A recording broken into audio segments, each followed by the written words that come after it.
Hello, it's Ree here, and in this week's video, I'm going to show you how I turned a simple pine disc into this epoxy iceberg wall art piece. Let's go! To start out, I took a pine disc and decided which I wanted to be the top and which I wanted to be the bottom. The top became the side that had more knots and imperfections in it, and I drilled those all out.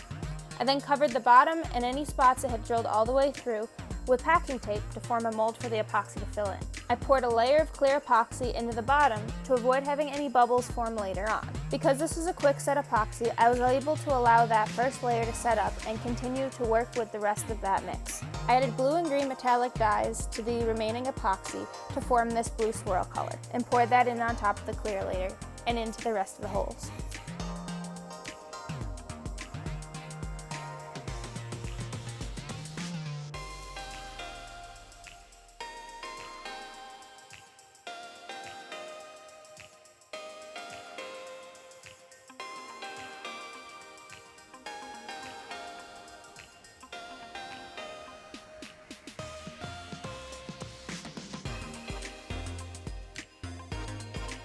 I used a hard plastic squeegee to make sure that it had gotten into those smaller holes and to spread it into any areas that may have been missed by the pour.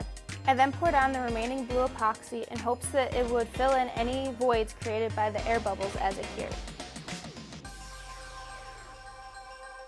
Here we are about 2 days later after it's cured, and we're going to remove the packing tape from the back. As you can see here, it just peeled right off.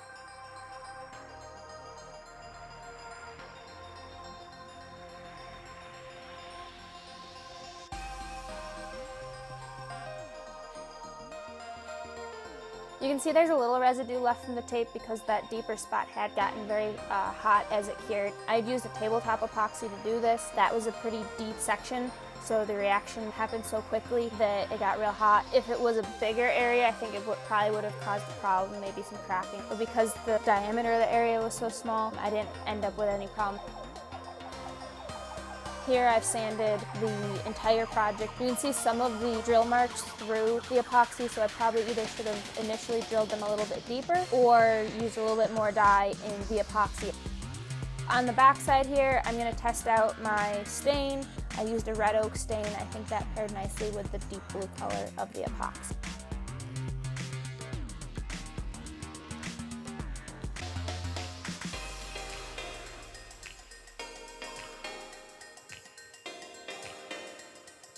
So we flipped it over and did the front side.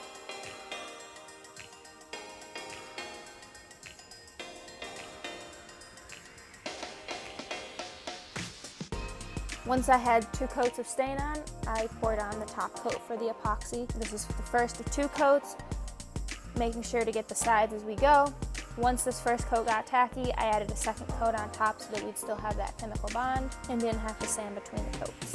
On the back side, I used an oil-based finish. To finish this piece, I added a bracket to the back and added an LED light behind the part of the epoxy that went all the way through. Here's a couple final pictures. I hope you enjoyed this video. Please comment below, like, and subscribe if you want to see more videos. Thanks, have a great day.